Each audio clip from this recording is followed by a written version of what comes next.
मथुरा जिले में बज चुकी चुनावी रणभेरी। चुनावी रण में उतर चुकी सियासी सेनाएं। क्या होंगे चुनावी वादे? क्या है सियासतदानों के इरादे? कौन बनेगा मथुरा की धरती का सरताज? इलेक्शन की हर खबर से रहिए बाखबर। देखते रहिए इलेक्शन एक्सप्रेस, सिर्फ न्यूज़ 11 पर।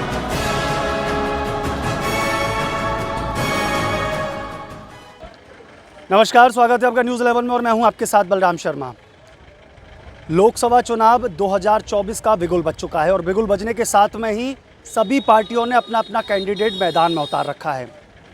कुल 15 प्रत्याशी चुनाव मैदान में हैं और इन 15 प्रत्याशियों में से एक बसपा, एक कांग्रेस और गठबंधन और इसके साथ में एक बीजेपी का जो कैंडिडेट है वो मैदान में उतरा हुआ है।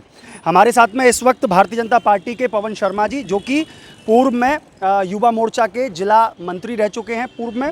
इसी के साथ में सपा जो समाजवादी पार्टी है उसके जिला अध्यक्ष हमारे साथ में हैं, जो युव जनसभा के जिला अध्यक्ष हैं। और इसी के साथ में कांग्रेस के, इनका मैं एक बार परिचय आपको दे देता हूं। हालांकि कोई पद नहीं है लेकिन सबसे बड़ा पद इनके पास में है। इनके पिताजी का नाम लूँ तो आप सभी लोग शायद पहचान ही जाएंगे। ब्रजेश गलीवाले जी के सुपुत्र हैं भारत शर्मा जी हमारे साथ में है। तो तीनों यहाँ मौजूद हैं। अंकित बाशने जी हैं, पवन जी हैं और भारत जी हैं, तीनों ही यहाँ मौजूद हैं। मैं पहले, क्योंकि देखिए सरकार बीजेपी की है, सत्ता में इस समय बीजेपी है, तो मेरा सबसे पहला सवाल तो बीजेपी से ही बनता है। पवन जी, पहले तो बहुत बहुत स्वागत आप तीनों का इस हमारी चर्चा में। पवन जी, 10 साल का कार्यकाल, तीसरी बार फिर से प्रत्याशी चुनाव मैदान में है आपका भारतीय जनता पार्टी का, जो हेमा मालिनी जी हैं। क्या कहेंगे और कैसे आपकी बार इस पूरे चुनाव को देख रहे हैं? देखिए, पूरे मथुरा के अंदर व देश के अंदर हमारी सरकार सेवा, सुशासन, गरीब, युवा, महिला, किसान और मजदूर कल्याण के लिए काम कर रही है निरंतर। और इस बार 2024 में हमारा नारा है, और जो कि हकीकत बनकर रिजल्ट जब आएंगे, जब निकलेगा, अब की बार 400 पार। कार्यों की बात करें, 10 साल का कार्यकाल आपका हेमा मालिनी जी का हो चुका है। क्या कार्यकाल रहा और किस तरीके से कार्यकाल के अगर कामों की बात करें तो क्या क्या काम अभी तक रहे? देखिए, सबसे बड़ी चीज़ है कि आज मथुरा के अंदर बिना सुरक्षा के विकास नहीं हो सकता है। तो सबसे पहला काम सुरक्षा की दृष्टि से अगर देखेंगे तो 10 साल में मथुरा की छवि बहुत चेंज हुई है। दूसरी बात, विकास की अगर उसमें हम लोग देखें तो आज आप देख लीजिए, यमुना एक्सप्रेसवे से 4 लेन करने का काम कितनी तेज़ गति से चल रहा है और पैरेलल में एक नया पुल का निर्माण भी चल रहा है, जैसे कि वृंदावन में एक भव्यता दिव्यता के साथ एक एंट्री, पोस्ट एंट्री बनाने का काम भारतीय जनता पार्टी वाली ही सरकार में हेमा मालिनी जी के नेतृत्व में चल रहा है। और उन्हीं के ही कार्यकाल में आप दारुक पार्किंग के बगल में मल्टी लेवल पार्किंग देख लीजिए, उसका भी टेंडर उठ जाएगा। अभी आचार संहिता चल रही है, उसका भी काम उन्हीं के कार्यकाल में किया गया है। आप होली गेट चले जाइए विकास मार्केट की तरफ, वहाँ पे भी एक मल्टी लेवल पार्किंग बनाने का काम किया गया है। वहाँ पर मथुरा के अंदर जो पार्क है, जिसमें कभी समाजवादी जो जुबली पार्क है और समाजवादी पार्टी के कार्यकाल में इतने बड़े अत्याचार हुए, वहाँ पे कुछ आताताई लोग उन्हें उस पर कब्जा करने की कोशिश करी। और उसी में आज लोग सुबह बड़े स्वच्छ वातावरण में लोग अपना टहल रहे हैं, बड़ी अच्छी सुबह की ऊर्जा प्राप्त कर रहे हैं। तो बात करें आप जवाहर बाग की? जी, जवाहर बाग पार्क। तो ऐसे ही हमारी सरकार सोच बदलने का काम कर रही है। और सबसे बड़ी चीज़ है कि मथुरा की जो सांस्कृतिक छवि और वह जो यहाँ की पारंपरिक जो चीज़ें हैं, उसको हेमा मालिनी जी ने हमेशा बढ़ाने का कार्य किया गया है। और यहाँ सपा से हैं हमारे साथ अंकित जी, बाशने जी। बाशने जी ये कह रहे हैं कि सपा के कार्यकाल में वहाँ गुंडई हुई थी जवाहर बाग में, वहाँ पे आताताइयों ने उसको घेर लिया था। ये इस तरीके के आरोप सपा पर लगा रहे हैं डायरेक्ट। ये तो सब गलत आरोप लगा रहे हैं। हम उसका टेंडर भी हमने ही पास किया था हमारी सरकार में, और हमने ही उसका विकास कराया है। ये तो सब झूठ बोल रहे हैं, ये तो जुमले वाले लोग हैं। और दूसरा, इनकी 10 साल की सरकार, सांसद महोदया ने मथुरा में कुछ भी नहीं किया है। सिर्फ वो तो महीने, 2 महीने, 6 महीने में आती हैं और अपना पिकनिक मना के चली जाती हैं वृंदावन में। ये कह रहे हैं कि पिकनिक मना करके चली जाती हैं हेमा मालिनी जी। तो देखिए, पिकनिक किसी होटल या फिर किसी रेस्टोरेंट में मनाया जाता है। अगर कोई व्यक्ति विशेष या फिर कोई भी जिसकी आस्था हिंदुत्व में और मंदिर में सांस्कृतिक चीज़ों में है, तो वो वृंदावन आती हैं, राधा रमण जी में दर्शन करने जाती हैं, वहाँ पे नृत्य करती हैं, बांके बिहारी जी निरंतर जाती हैं। तो वो ऐसे शब्दों का यूज करना मेरे हिसाब से बहुत गलत है, वह निंदनीय है। ये कहते हैं कि भारतीय जनता पार्टी ने विकास किया है, वृंदावन मथुरा का विकास किया है। बताते हैं वो जिस तरीके से कि कई मल्टी लेवल पार्किंग हमने दी हैं, अभी प्रस्तावित भी है एक मल्टी लेवल पार्किंग, तो उसको भी वह अभी से ही बयां कर दे रहे हैं। क्या मानते हैं, विकास हुआ है? जी, विकास बहुत ज़्यादा हुआ है। विकास इतना हुआ है कि यहाँ पे युवा जो हैं वो ओतप्रोत हो चुके हैं इस विकास से। अभी आप जिस स्थान पे खड़े हैं, चुंगी चौराहा, आज से अगर 10 साल पहले के यहाँ फुटेज निकालें तो डिक्टो यही सेम फ़ोटोज़ निकलेंगी जो आज निकली हैं। अगर ना करें नारायण या दोबारा अगर सांसद बन के आती हैं तब भी आपको यही फुटेज दोबारा मिलेंगी। वृंदावन मथुरा या पूरे मथुरा जनपद को एक अपना खुद का सांसद चाहिए। खुद का सांसद किस लिए होना चाहिए, इसका मैं आपको बताता हूँ कि ये ब्रजमंडल है और ब्रजमंडल की आवाज़ जो है संसद में उठाने वाला एक ब्रजवासी होना चाहिए। हम बात जब रोज़गार की करते हैं तो रोज़गार हमारे एक स्थानीय सांसद को रोज़गार मिलना चाहिए। जब मेरा खुद का सांसद ही नहीं होगा, क्या मेरे वृंदावन में किसी ब्रजवासी में इतनी काबिलियत नहीं थी कोई भारतीय जनता पार्टी के में कि वो सांसद बन सके? क्या मथुरा से नहीं थी या माठ से नहीं थी, गोवर्धन से नहीं थी? ऐसी क्या मजबूरी रही है कि 3-3 बार से आप एक ही कैंडिडेट को रिपीट कर रहे हैं जिसकी भी जो है जनता के बीच में कोई अच्छा इंटरेक्शन नहीं है? किसी भी आप भारतीय जनता पार्टी के कार्यकर्ताओं से भी पूछेंगे, अगर अपने किसी भी भाई से पूछें तो उनका उतना अच्छा खासा इंटरेक्शन नहीं रहा होगा हेमा मालिनी जी के साथ।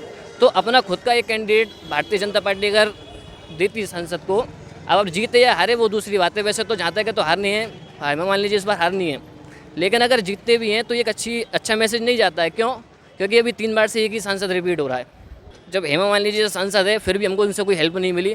अब ये छोटे मोटे काम करा लेना, अगर 10 साल में कोई मल्टी लेवल पार्किंग बना भी दिया आपने तो कोई बहुत बड़ा काम थोड़ी कर दिया।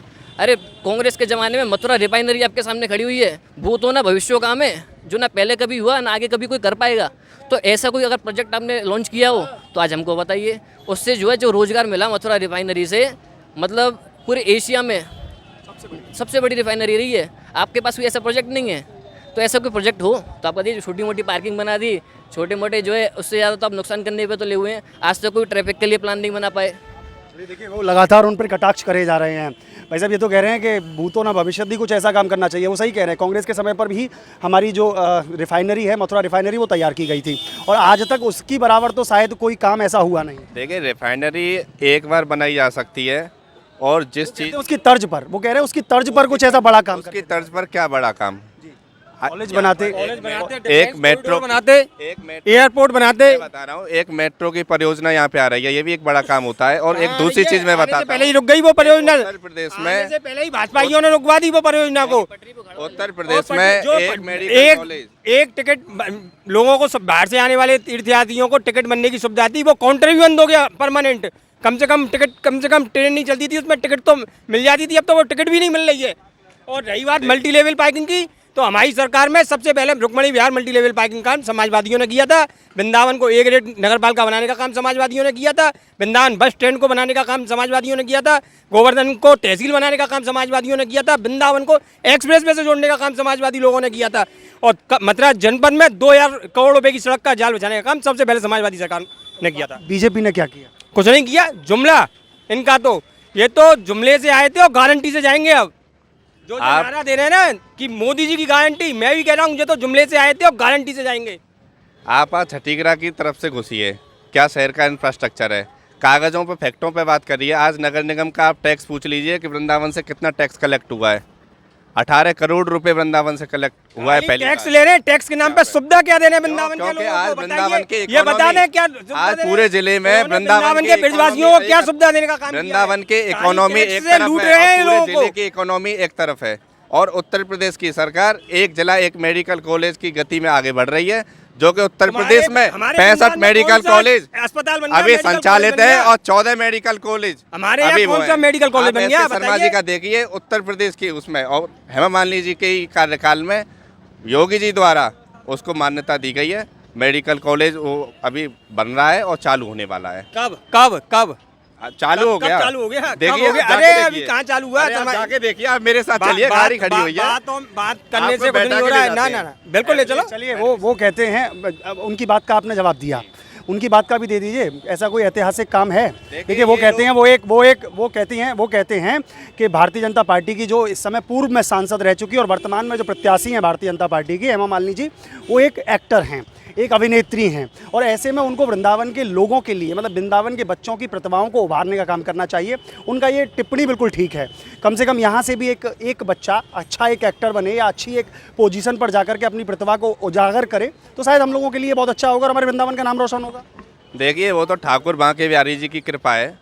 आज भी एक यूपीएससी का रिजल्ट निकला है और समय समय पर यहाँ ब्रज से और वृंदावन नगरी से अपनी बच्चे की मेहनत है, ये तो बच्चे की पता चले हेमा मालिनी जी ने यहाँ पे एक हुनर हाट भव्य कार्यक्रम बनाने का काम किया, जिसमें हस्तशिल्पी को आगे बढ़ाने का काम किया। रंगोली आप चले जाइए राधा रमण जी में, एक गोस्वामी जी हैं जो कि वृंदावन शोध संस्थान में अपनी रंगोली तरह तरह की बनाते हैं, उनको आगे बढ़ाने का काम हेमा मालिनी जी ने किया है। और ये कहते हैं कि लोकल प्रत्याशी हो ये हो, अभी इनकी कांग्रेस की पार्टी ने किस महाशय को टिकट दी थी, आप इनसे पूछिए। बॉक्सर वो क्या ब्रजवासी थे यहाँ पे, क्या वो वृंदावन के रहने ऐसा वाले कोई वो थे? आप मुझे जारी हुआ पार्टी का, और उन्होंने ज्वाइन कर ली। ये देखिए बॉक्सर जी को जब टिकट देने की बात चल रही थी तो उसमें कोई ये तो कहा नहीं गया था, अधिकृत रूप से कांग्रेस ने घोषणा तो की नहीं थी। अब मन से कोई अपना फोटो डाल रहा है हेमा मालिनी जी का और उनका, तो वो कोई तुक नहीं है। यहाँ के जो अधिकृत रूप से कांग्रेस में कोई भी एक नेतृत्व में प्रखरता नहीं है। हम अपनी पूरी उससे कह सकते हैं कि भारतीय जनता पार्टी में मोदी जी के नेतृत्व में, योगी जी के नेतृत्व में संपूर्ण रूप से नेतृत्व की प्रखरता है, विश्वसनीयता है। आप इनको पूछ लीजिए अभी मेयर के चुनाव में क्या हुआ था पिछली बार, कांग्रेस ने टिकट किसी और को दी, पर्चा किसी और ने भर दिया। ऐसी अनुशासनहीनता ऐसी पार्टियों में चलती है। भारतीय जनता पार्टी अनुशासित वाली पार्टी है, यहाँ पे ऐसी चीज़ नहीं चलती। कह रहे हैं कि अनुशासनहीनता चलती है। देखिए ऐसा है कि कांग्रेस पार्टी जो, देखिए भैया जी, कांग्रेस पार्टी जो है इस देश की सबसे पुरानी पार्टी है और हर कोई कांग्रेस पार्टी से चुनाव लड़ने के लिए उत्साहित रहता है। आज भले कांग्रेस पार्टी के जो है सीट्स कुछ कम आ गई हैं, वोट्स परसेंट कुछ कम हो गया है, लेकिन कांग्रेस पार्टी कम नहीं हुई है। आज भी जो है जनता, कोई भी कैंडिडेट, कांग्रेस का कार्यकर्ता कांग्रेस के लिए लड़ने के लिए उत्साहित होता है। अब ये लोग तो लोकल कैंडिडेट ही नहीं ला पाते हैं। हमारे यहाँ 3-3, 4-4 कैंडिडेट मिल जाएंगे आपको, इन लोगों के पास कोई कैंडिडेट ही नहीं मिलेगा। ना कैंडिडेट मिलेगा, ना कोई काम मिलेगा, ना कैंडिडेट मिलेगा, ना कोई काम मिलेगा। कांग्रेस में घोषणा किसी और प्रत्याशी की होती है और पर्चा कोई और प्रत्याशी भर जाता है, सिंबल उसको मिल जाता है। अंकित जी ये तो कहते हैं कि काम बहुत किया है और आप तो धरातल पर देख ही नहीं रहे हैं। काम दिखाए ना, ये कहाँ किया है इन्होंने? यमुना मैया स्वच्छ हो गई क्या 10 साल में? बताइए, अगर स्वच्छ हो गई हो तो पूछिए इनसे। सबरे नाले 2014 से ही हेमा मालिनी जी का संकल्प है, वह कहती हैं मैं यमुना शुद्ध कराऊंगी। 2014 में भी यही कहा था, 2019 में भी यही कहा था, और 2024 में भी यही कहेंगी और उसके बाद चली जाएंगी वो। और उनकी तुमने वीडियो देखी होगी, वीडियो भी कुछ वीडियो हैं, वो कहती हैं यमुना मैया 100 साल तक कोई शुद्ध नहीं कर सकता। वो तो खाली चुनावों में आती हैं, जुमला देती हैं और चली जाती हैं। एक लॉलीपॉप है यमुना शुद्धिकरण को लेकर, ये कह रहे लॉलीपॉप है यमुना शुद्धिकरण। नहीं, लॉलीपॉप नहीं है। 34 नालों में से 32 नाले टेप किए गए हैं और अभी कुछ नाले बचे हैं, उनको भी टेप करने का काम हमारी सरकार करेगी। और यमुना शुद्धिकरण के लिए सरकार पूरी प्रतिबद्धता के साथ संकल्पित है और यही सरकार इस चीज़ को कर सकती है। देखिए राम मंदिर उन्होंने बनाया, जो लोग कहते थे कि ये कभी हो ही नहीं सकता है, वो चीज़ उन्होंने करी। लोग कहते हैं कि 370 नहीं हट सकती है, 370 का काम उन्होंने किया। तो यमुना शुद्धिकरण का, गंगा मैया की शुद्धिकरण का भी काम हमारी सरकार कह रहे 32 नाले टेप किए गए हैं। क्या वृंदावन के नाले टेप हैं? अब ऐसा करिए, अब यमुना जी पर चलिए, इतनी स्वच्छता है, इनके पास चश्मा है, तारक मेहता का जैसा उल्टा चश्मा रहता है ना, ऐसा चश्मा। जब ये उसको देख लेते हैं ना, उनको साफ सफाई दिखती है उसमें, और वैसे कोई है नहीं, वो अपने आंखों से आप जाके देख लीजिए। कह रहे हैं कि नाले टेप हैं। आप तो जाते हैं अक्सर, उधर की तरफ घूमने के लिए जाते हैं और आपका घर भी वहीं से नज़दीक है, तो क्या वाकई में नाले टेप हैं? अगर नाले टेप हैं, उसके बाद में भी इतनी स्वच्छता है, सोचो अगर नाले वो खुले होंगे तो मतलब आप, हम जो पियेंगे क्या और खाएंगे क्या? अगर ये बात करते हैं कि अस्पताल बना रहे हैं, तो अस्पताल हम लोगों के लिए इसलिए बना रहे हैं कि हम यमुना जी का पानी पिएं और अस्पताल जाएँ। अरे भैया, कम से कम जो है यमुना जी के नाम पे वोट ले रहे हो, कभी जब भी तो कुछ ध्यान दो यमुना जी के नाम पर। अब ये लोग कह रहे हैं कि वो बनाया, हमने ये बनाया। अगर पूछ लो कितनी स्वच्छता है यमुना जी भाई, ये पीछे खड़े हुए हैं। अगर कांग्रेस पार्टी अपने गिनाने को आए तो आज़ादी से लेकर कांग्रेस पार्टी की जो शुरुआत हुई वो भारत की आज़ादी से हुई। उसके बाद सेल, घेल, आपके जो है इंडस्ट्रियलाइजेशन की शुरुआत कांग्रेस पार्टी के जरिए हुई। आपका बैंक का nationalisation, liberalisation, right to food, right to eat, right to information और अन्य राज्यों में भी लाओ, तो अन्य राज्यों में राइट टू हेल्थ भी लेकर के आ गए हैं। तो मनरेगा जैसी योजना लेकर के आए, नरेगा जैसी योजना लेकर के आए, नाबार्ड लेकर के आए, ऐसी ऐसी योजनाएं जो इन लोगों के मस्तिष्क में कभी आ ही नहीं सकती हैं। तो इस चीज़ को बुद्धिजीवी लोग हो सकते हैं, वही लोग सोच सकते हैं कुछ ऐसी योजना लेकर के आनी, जनता के लिए कुछ करना है, वरना हमें कुछ नहीं है। इन्होंने मेरे को आज़ादी की याद दिला दी है। आज़ादी से लेके 2014 तक, यानी कि 2047 से लेके 2014 तक देश के अंदर 74 एयरपोर्ट थे, आप निकाल के देख लीजिए। और 2014 से 2024 तक नए 74 एयरपोर्ट बनाने का काम भारतीय जनता पार्टी वाली मोदी जी के नेतृत्व वाली सरकार ने किया है। आज़ादी से लेके 2014 तक देश के अंदर 7 एम्स थे, पूछ लीजिए, गूगल पे कर लें, सब पढ़े लिखे हैं, सर्च कर लें उसको। 2014 से 2024 तक 15 एम्स नए भारतीय जनता पार्टी मोदी जी के नेतृत्व वाली सरकार ने किया है। और हमारे देश के अंदर ये स्थिति कि आप जैसे 2014 से पहले गांव जाते थे तो महिलाएं वेट करती थी कि कब अंधेरा हो। सुरक्षा की दृष्टि से बड़ा ख़राब था कि वो शौच के लिए नहीं जा सकती थी, कि वो वेट करती थी कि कब दिन छुपे और हम लोग वहाँ पर जाएं, ऐसी स्थिति थी। तो मोदी जी के नेतृत्व वाली सरकार ने छोटी छोटी चीज़ों को प्रकाशित कर कर उस पर काम करने का काम किया है, जिसमें 2 करोड़ 61 लाख देश के अंदर शौचालय बनाने का काम किया है। आप वृंदावन में चले जाइए, इतने पर्यटक बढ़े हैं, ये 2014 के बाद ही बढ़े हैं, क्योंकि जो चीज़ है, जो सांस्कृतिक चेतना है, उसको बढ़ाने का काम मोदी जी ने किया है। जब यहाँ पे इतने पर्यटक आते हैं, आप देख लीजिए कितने गेस्ट हाउस चल रहे हैं, वह हमारे ब्रजवासी भाई चला रहे हैं, एक आध इनमें से भी किसी का चल रहा होगा। हमें बहुत खुशी होती है कि यहाँ पर पर्यटक बढ़े हैं, तो हमारे भाई भी कमा रहे हैं, कुछ भी कर रहे हैं। और जब वो कमा रहे हैं तो आज नगर निगम को टैक्स भी उन्होंने भरा है, तो इसलिए आज इतिहास में कहते हैं शौचालय बनाए हैं, ODF कर दिया है पूरा। शौचालय का पैसा खा गए ये लोग, शौचालय के नाम पर, आप किसी भी गाँव शौचालय के नाम पे खा गए ये लोग पैसा। इनके प्रधान BDC पैसा खा गए शौचालय के नाम पे, और मकानों के नाम पे खुली लूट चल रही है। और 5 लाख रुपए देते हैं, उसमें 2 लाख रुपए इनके नेता खा जाते हैं। अच्छा, मतलब उसमें भी पैसा खा जाते हैं। 2 लाख रुपए इनके नेता और इनके अधिकारी खा जाते हैं। अगर मेरे साथ चलिए और जिसको 5 लाख मिले हो वो बता दें मुझको। ये तो कह रहे हैं कि बिल्कुल मतलब अंधेरी गिरदी हो रही है पूरी तरीके से। ऐसा है, पक्ष हमेशा विपक्ष की बुराई करता है और विपक्ष हमेशा पक्ष की बुराई करता है। ये रीत पहले से चली आ रही आपने है। तो विपक्ष छोड़ा ही नहीं। देखिए, भारतीय जनता पार्टी का तो इतना पावरफुल एक नेतृत्व है कि सर विपक्ष तो रहा ही नहीं, ये तो बेचारे बोल रहे हैं, लेकिन इनके बोलने से कुछ होगा नहीं। इनके पास ऐसा कोई नेता है ही नहीं है। सारे देश के जो भ्रष्टाचारी थे वो आज भारतीय जनता पार्टी में चले गए। के बाद मोदी जी के नेतृत्व में जब इनके 400 ही आ रही है तो भ्रष्टाचारियों को ले क्यों नहीं ये लोग? ये तो यो कहते थे नीतीश कुमार को हम नहीं लेंगे। इनके पूर्व गृह मंत्री कह के आए थे बिहार में जाके कि हम मर जाएंगे, मगर उसको खत्म कर सरकार आगे बढ़ी है। इन लोगों ने जातिवाद फैलाया। चिराग पासवान चुनाव लड़ रहा है, चिराग पासवान के जीजाजी चुनाव लड़ रहे हैं, चिराग पासवान की मां चुनाव लड़ रही है, तो इनके यहाँ भी तो परिवारवाद है। कल्याण सिंह जी, राजवीर सिंह जी चुनाव लड़ रहे हैं। किसके कल्याण? देखिए, मैं बताता हूँ हम किस परिवारवाद की बात करते हैं। ये परिवारवाद नहीं होता है। आप राजनाथ सिंह जी के बेटे को देखिए, पंकज सिंह जी को, उनमें क्या काबिलियत नहीं है? क्यों काबिलियत है कि नहीं है? जय शाह जो है इस देश के बहुत अच्छे हुनर क्रिकेटर रहे हैं। आपको उनका रिकॉर्ड नहीं पता होगा, कम से कम 27-28 हज़ार उनके रन है वर्ल्ड ODI में, और इनकी 200-400 सेंचुरीज हैं। जय शाह जो कि हमारे BCCI के सेक्रेटरी हैं, उसी की प्रखरता विश्वसनीयता नहीं मिल रही है, तो किसी युवा को, किसी सचिन पायलट जी, ये देखो उसको छिपा रखा है देश के अंदर। लोकसभा सचिन पायलट जी को छुपा रखा है, उनको डिप्टी CM वो रहे हैं। उसके अलावा भी आज भी छत्तीसगढ़ के वो जो हैं प्रभारी हैं। और राहुल गांधी जी को कोई कैसे छिपा सकता है? मोदी जी सुबह उठते ही राहुल गांधी जी का नाम जपते हैं, और रात को सोते समय राहुल गांधी जी का नाम जपते हैं। उनके सपने में जो है, जैसे कि सीन बोन के सपने में जो है, और उनके राष्ट्रीय अध्यक्ष जी ने अभी कहा कि अब की बार 400 पार। ममली ने 5 बड़े काम क्या किए हैं जिससे जनता के लोगों को फायदा हुआ है।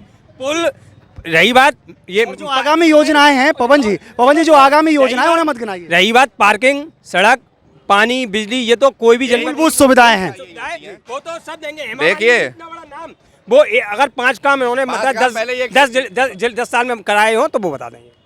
5 काम बता दीजिए। वो कह रहे हैं जो बड़े, देखिए काम कभी भी बड़ा छोटा नहीं होता है, ऊपर नीच ये सब चीजें। चलिए वो कह रहे हैं 5 तो गिना दीजिए, 5 तो गिना दीजिए। 5 नहीं 10 गिना देंगे, ऐसी कोई बात नहीं है।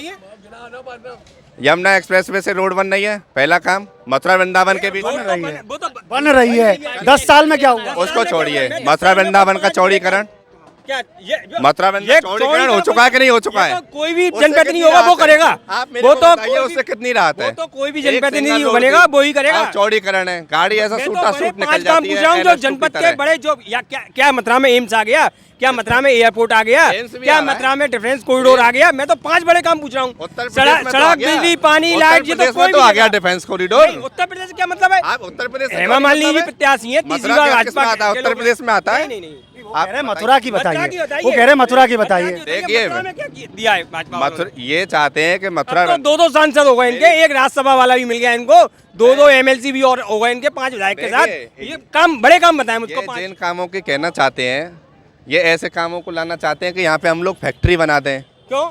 या फिर ईंट उद्योग खोल दें। जब ये अच्छा सब- होगा ना, नहीं, ये तो वृंदावन के लोगों के लिए अच्छा इसके मैं होगा। बता देता हूँ, बुद्धिजीवी लोग कर सकते हैं। ये मैं बता रहा हूँ ना। वो बुद्धिजीवी नेता जो होगा वो सोचेगा इसके अच्छा ये देखिए, बुद्धिजीवी की बात करते हैं, क्या इन्होंने NGT के नियम नहीं पढ़े? ताजमहल हमारा आगरा मंडल है, ताजमहल की कितनी दूरी पर ये सब चीजें नहीं हो सकती हैं। हमारी मथुरा की पहचान आध्यात्मिक पहचान है। एयरपोर्ट नहीं है क्या? सांस्कृतिक आगरा में पहचान एयरपोर्ट है। नहीं है क्या?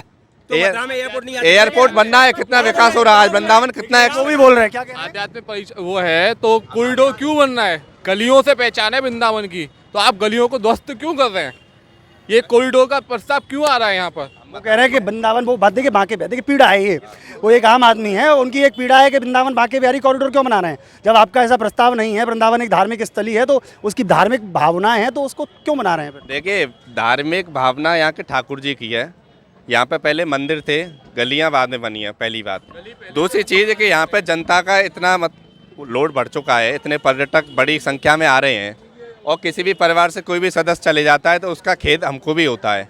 कॉरिडोर आज बनना है तो वो लोगों की जन सुविधा के लिए बनना है, उससे लोगों की जो हमारे बड़ी बूढ़े आज ऐसी स्थिति हो गई है कि ब्रजवासी वहाँ पर दर्शन करने नहीं जाया जा रहा है। कॉरिडोर में मान गया, कॉरिडोर में मान गया, लेकिन वो कह रहे हैं 5 काम तो गिना दीजिए भाई साहब, आपने 5 नहीं गिनाए अभी तक। 5 काम मैं गिना रहा हूँ, 1 नहीं, 2 नहीं, 3 नहीं। तो बताइए ना। मल्टी लेवल पार्किंग बनाने का काम सुन लो, कर रहे हैं, फिर कर रहे हैं। हो गया। कौन कौन सी? सुन तो लो, कौन कौन सी? होली गेट वाली, होली गेट मतलब आप जुबली पार्क। ये ऐतिहासिक काम है क्या? Jubilee park. ये अगर इनको फैक्ट्री वाली मैंने आपको बता दिया, हम लोग फैक्ट्री तो बना नहीं सकते यहाँ पे। फिर क्या कर सकते हैं ये लोग? नहीं तो क्या कर सकते हैं? मंदिरों एयरपोर्ट के भी बना नहीं सकते, पत्थरों को ये काला एयरपोर्ट कर भी दें, ला नहीं ये सब सकते, चीज कर मथुरा में दें, ये सब ये नहीं करना चाहते हैं। फैक्ट्री ये लाएंगे ये नहीं। सब चीज़। एक चीज बताइए, भारतीय जनता पार्टी ने एक पासपोर्ट ऑफिस भी तो दिया है, जो उस पासपोर्ट ऑफिस पे वृंदावन के लोगों को कुछ राहत मिलेगी। कोई राहत नहीं है उससे, कोई राहत नहीं है, खुली लूट है, तुम चले जाना, पैसे बिना पैसे में कोई काम नहीं होता है। इसमें भी पैसे लगते हैं। सब चीज में पैसे लगते हैं, इनकी सरकार में हर चीज में पैसे चलते हैं।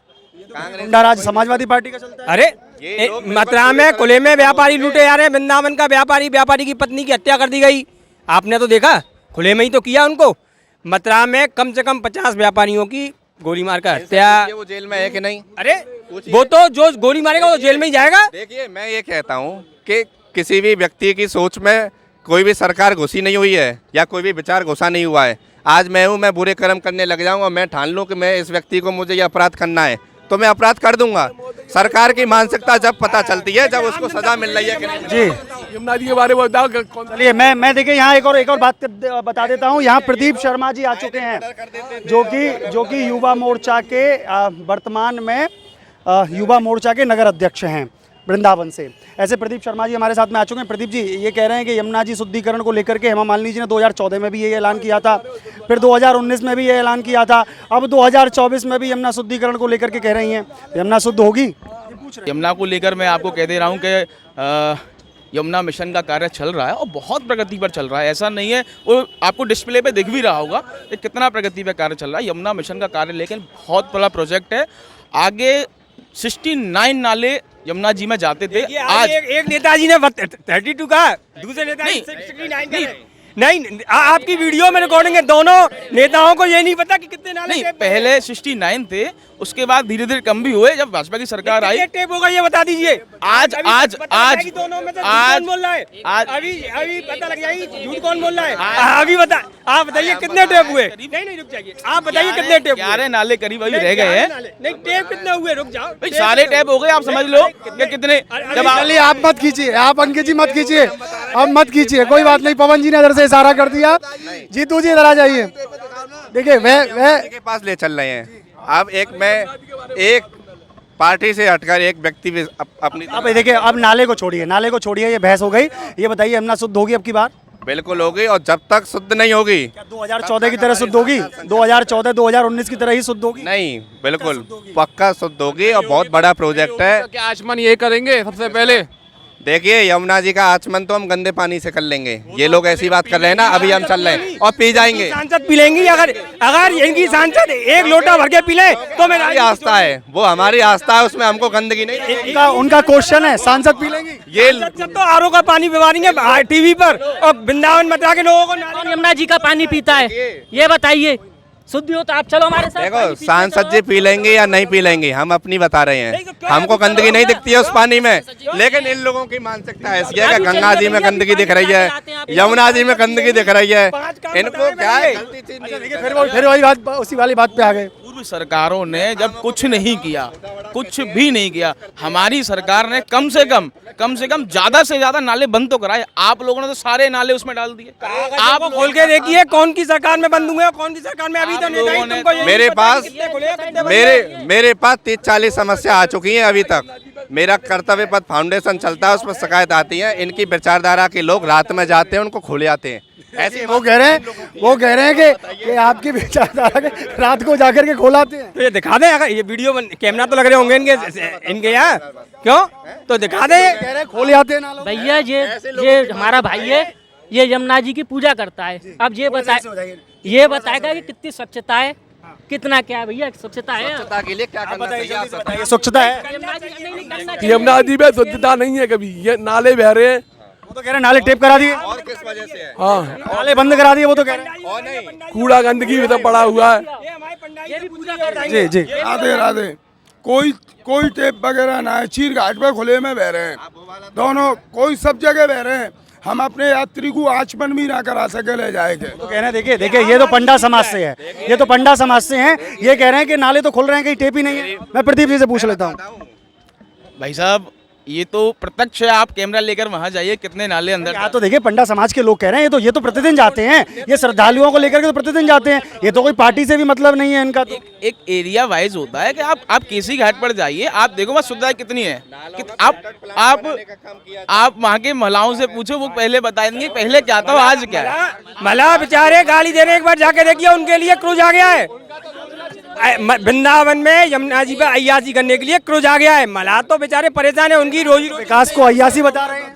देखिए, अब वृंदावन को मुंबई बनाना चाह रही है। कितना बड़ा खेद है कि कोई भी व्यक्ति अपनी आस्था से आ रहा है और क्रूज में या फिर किसी नाव में यमुना जी में अगर जाना चाहता है, आचमन कर रहा है, तो उसको ये लोग अय्यासी कर रहे हैं, अय्यासी का अड्डा बना रहे हैं। ये बहुत ये चलाएंगे, ऐसी मानसिकता वृंदावन के लिए ठीक नहीं है। उनका चून कहाँ से चलेगा, उनको रोजगार कहाँ से मिलेगा। और आप सोचिए, 2014 के बाद ऐसे यात्री आते हैं जो 51,000 उनका रोजगार कहाँ से चलेगा, काम करते हैं।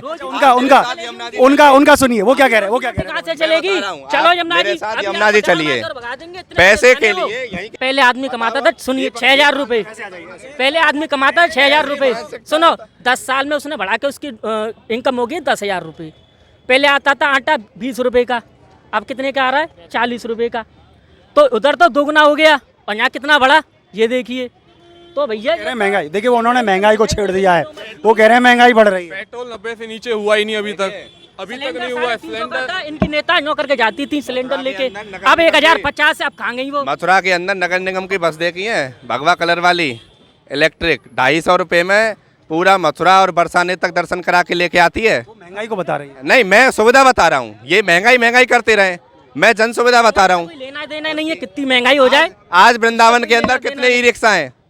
अब ई रिक्शा के दो पहलू हैं। एक, ट्रैफिक व्यवस्था उत्पन्न हो रही है, अव्यवस्था फैल रही है, लेकिन एक अगर दूसरा पहलू देखेंगे तो यहीं के लोग पैसा कमा रहे हैं। यहाँ के कितने लोग कितने लोग ई रिक्शा चला रहे हैं, नेताजी बता दें। आप चलिए यहीं पर प्रदीप जी वो कह रहे हैं कि महंगाई बढ़ रही है, पेट्रोल के दाम 90 से नीचे नहीं हुए, सिलेंडर 1,000 रुपए पहुंच गया। हमारी सरकार ने कॉरिडोर से लेकर और महंगाई की बात कर रहे हैं। नेताजी कॉरिडोर से संतुष्ट हैं? नेताजी बिहारी जी पे दुकान करते हैं क्या? नेताजी अपने दिल पे हाथ तक के कह रहे हैं कि मैं कॉरिडोर से संतुष्ट। अगर बिहारी जी के व्यापारी कॉरिडोर से संतुष्ट मैं संतुष्ट हूँ। अगर बाहर से आए हुए श्रद्धालु अगर परेशान है तो मैं कॉरिडोर संतुष्ट हूँ। क्योंकि नेताजी की ऐसे खुद नहीं की है। दुकान नहीं है, मैं इसीलिए संतुष्ट नहीं है। मेरी- क्योंकि बिल्डो या चलेगा तो दूसरे की दुकान पे चलेगा, नहीं चलेगा। इसीलिए क्यों? नेताजी मैं कहते हैं कि मैं संतुष्ट हूँ, मेरा क्योंकि मेरी मेरा पे नहीं चल रहा है, मेरा वो परिवार दूसरे के पे 50 चल रहा है। दुकान पे अगर चला रहा मेरी पे है। होता, अगर मेरी वहाँ होती, जनता को परेशानी हो अगर रही मेरी है दुकान तो हम होती, अपनी जमीन देने तो को भी जब- कुर्बान है। जब मुझको बाहर के आयु सरकार- श्रद्धालु को कष्ट हो रहा है तो हम अपनी जमीन देने को भी कुर्बान है। और वहाँ के व्यापारियों को जरूर सुना देना। सुनाना बिल्कुल सुना, वहाँ के निर्णय जाने कितने जाने चलिए चलिए कॉरिडोर को छोड़िए, महंगाई को लेकर के बताइए। कोरोना से लेकर आज तक 2028 तक हमारी सरकार महंगाई पे दे रहा हूँ, जो गरीब जनता है, आप महंगाई की बात करें, जनता की भी गरीब है, आदमी गरीब है। 80.135 करोड़ लोगों को आज भी घर घर राशन देने का काम हमारी सरकार कर रही है। वो भी तो एक काम है। आप केवल चलो सरकार कहीं ना कहीं से तो निकालेगी, भाई आप गरीबों के घर जिसके यहाँ खाने को चुन नहीं है, इन लोगों की सरकार ने जनता के हाथों से रोटी छीन ली। हमारी सरकार दे तो रही है, खून चूस लिया सरकार का है।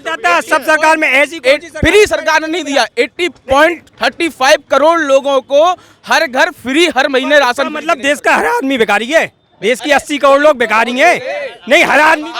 देखिए भैया जी, हमारा देश जो है मेहनतकश लोगों का देश है, तो सरकार की योजनाएं क्या होनी चाहिए? जैसे कि कांग्रेस सरकार की योजना थी कि साल में जो है मजदूरों को मिनिमम इतने दिन जो है काम मिलेगा, मतलब मिलेगा। अब आपके यहाँ आपने कह दी कि चने ले जा के आटा ले जा के ये ले जा, मेहनतकश लोग हैं या भिखारी लोग नहीं है हमारे इंडिया के। तो मेहनत की बात करते हैं। मैं पहले ही कह चुका हूँ कि हमारी सरकार मजदूरों की प्राथमिकता पर काम कर रही है। मेरा ठेकेदारी का काम है, मैं बता देता हूँ कि लेबर नहीं मिलती है। आज काम इतना सारा बढ़ गया है कि लेबर नहीं है, वो है गरीब का खून। मतलब लाल टोपी दोबारा बताइए। लाल टोपी का मतलब है गरीब का खून। इन्होंने गरीबों को खून चूस कर इन्होंने अपने घर सजाए हैं, और ऐसे ही आताताइयों को, ऐसे माफियाओं को हमारी सरकार ने खत्म करने का प्रोग्राम सेट किया है। सब जो माफिया थे, गुंडे थे, बलात्कारी थे, वो सब बीजेपी में आके गंगा जल डाल के शुद्ध हो गए, नापाक हो गए। प्रदेश में योगी जी के नेतृत्व में हमारी सरकार बनी। 44 अरब 59 लाख रुपए इन माफियाओं और गुंडाओं की संपत्तियों को जो अवैध बनी हुई थी उनको जब्त करने का काम। ये वहाँ तो कहीं भी जाके पढ़ सकता है। मथुरा में ही विश्वविद्यालय बहुत हैं, BSA ले लो, IUP कॉलेज ले लो, वन महाराज कॉलेज ले लो, GLA ले लो, बहुत विश्वविद्यालय। जहाँ नहीं है वहाँ हमारी सरकार दे रही है। लोगों ने बंदरवाट करने का काम किया हमारी सरकार। बंदर से मुझे बहुत अच्छा ध्यान आया। बंदर का भी एक प्रकरण मुद्दा माननीय सांसद महोदय ने उठाया। क्या हुआ उस मुद्दे का अभी तक? उस मुद्दे का मैं बताता हूँ। अभी माननीय मुख्यमंत्री जी आए थे यहाँ से नगर निगम द्वारा माननीय हनुमान चालीसा को पढ़ो, बंदर अपने आप बंदरों के लिए मैं आपको बताता हूँ, आपका चालीसा का ये वो कर रहे हैं, अपमान कर रहे हैं। अपमान का कर रहा हूँ। बाबा मुख्यमंत्री जो थे उन्होंने ही कहा था। अगर कोई कह रहा है कि हनुमान चालीसा का पाठ पढ़िए तो वो गलत है, आप मेरे को बताइए। उससे बंदर भग जाएंगे क्या? कुंभ मेला क्षेत्र में न जाने कितने एकड़ों में एक बंदर का एक रखने के लिए, रक्षकों के लिए एक जाल द्वारा एक बनाया जा रहा है, जिसमें बहुत सारे फल के पेड़ होंगे।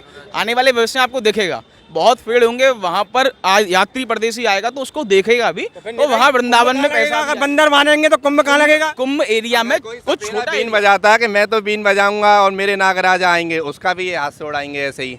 तो ये सब चीज़ें सही नहीं है। हमारा जो देश है वो हिंदुत्व की संस्कृति वाला देश है। ऐसे जगह जगहों पर कितना अपमान करोगे हिंदुत्व की सरकार को, और हिंदुओं को अपमानित करने का काम मैं आपसे हाथ जोड़कर कह रहा हूँ वो मत करिए। राम मंदिर को लेके रहा हूँ। बिल्कुल, प्रदीप जी ने बताया कि रामनवमी के दिन राम मंदिर विराजमान हो गया, और यह पूरे हिंदुत्व की एक इच्छा भी थी। पूरे हिंदुओं की एक इच्छा थी कि राम मंदिर जल्दी से बने, और बनने के बाद हमारे रामलला जो कि 3 तरपाल में बैठे हुए हैं वो जाकर के अपने भव्य और दिव्य मंदिर में विराजे, और वो दिन आखिरकार आ गया। अब इसमें चाहे भारतीय जनता पार्टी ने सहयोग किया या जनता के पैसे से वह मंदिर बनकर के खड़ा हुआ, ये अलग बात है। तो ऐसे में लेकिन यहाँ आज चर्चा का, खैर निचोड़ तो मैं कुछ भी नहीं कहूँगा, लेकिन आज इस चर्चा से ये स्पष्ट हो गया, क्योंकि देखिए यहाँ पूरे युवाओं की टोली है। ये युवा जागृत हो रहे हैं, युवा जाग करके ऊपर आ रहे हैं, पायदान ऊपर चढ़ रहे हैं। ये हम सभी लोगों के लिए अच्छी बात है, और क्योंकि जब देश का युवा आगे बढ़ता है तो देश भी आगे बढ़ता है। तो ऐसे में हमारे साथ रहे, मैं फिर से आपका परिचय करा देता हूँ, भरत शर्मा जी हमारे साथ में रहे, जो कि कांग्रेस से हैं, सदस्य हैं। इसी के साथ में भारतीय जनता पार्टी के जो कि युवा मोर्चा के नगर अध्यक्ष हैं, ऐसे प्रदीप शर्मा जी हमारे साथ में रहे। युव जनसभा के सपा के जो जिला अध्यक्ष हैं, ऐसे अंकित वाशने जी हमारे साथ में रहे। पवन शर्मा जी जो कि युवा मोर्चा के पूर्व जिला मंत्री हैं, ऐसे पवन शर्मा जी हमारे साथ में रहे। और जीतू जी जो कि कांग्रेस से अभी पार्षदी के चुनावों में पार्षदी का चुनाव लड़ चुके प्रत्याशी थे कांग्रेस से, ऐसे जीतू शर्मा जी हमारे साथ में हैं। तो मैं इन सभी का बहुत बहुत धन्यवाद देता हूँ, बहुत बहुत धन्यवाद देता हूँ। और आप लोगों को भी धन्यवाद देता हूं कि आप लोगों ने चर्चाओं को ध्यान से सुना। हालांकि कुछ निचोड़ नहीं निकला, लेकिन एक जागृति होती है, इन चर्चाओं से एक जागृति होती है और वो जागृति आप लोगों तक पहुंचती है। क्या काम हुए, क्या नहीं हुए, क्या किया, क्या नहीं किया, यह मैसेज एक पहुंचता है। हालांकि विपक्ष, मैंने जिस तरीके से अंकित जी से भी कहा था कि विपक्ष बिल्कुल कमज़ोर है, विपक्ष मजबूत नहीं है, और ये भी एक घातक चीज़ होती है। तो हालांकि यही है, विकास हो रहा है, विकास चल रहा है, लेकिन विपक्ष बिल्कुल ख़त्म हो चुका है। तो ऐसे में मैं तो आप सभी से अपनी न्यूज़ 11 परिवार की तरफ से एक अपील और करना चाहूँगा, और इन सभी की तरफ से भी करना चाहूँगा। 26 तारीख को आप वोट चाहे किसी को भी दें, चाहे बसपा को दें, सपा को दें, अन्य किसी निर्दलीय प्रत्याशी को दें, किसी को भी दें, लेकिन 26 तारीख को मतदान करने ज़रूर जाएँ, अपने मत का प्रयोग ज़रूर करें। यह सभी से आग्रह है। देखिए, गर्मी तो पड़ती रहेगी, थोड़ी देर के लिए पसीना पहुँचते हुए अगर मतदान स्थल तक पहुँच जाएंगे तो शायद हमारे देश का भविष्य और अच्छा हो सकता है। तो मतदान जरूर करिए, मतदान स्तर को बढ़ाइए, यह हम न्यूज़ 11 के माध्यम से आपसे आशा करते हैं। ऐसी अन्य खबरों को देखने के लिए जुड़े रहिए न्यूज़ 11 के साथ में। अपने सहयोगी हर्ष गोस्वामी के साथ मैं बलराम शर्मा, न्यूज़ 11 वृंदावन।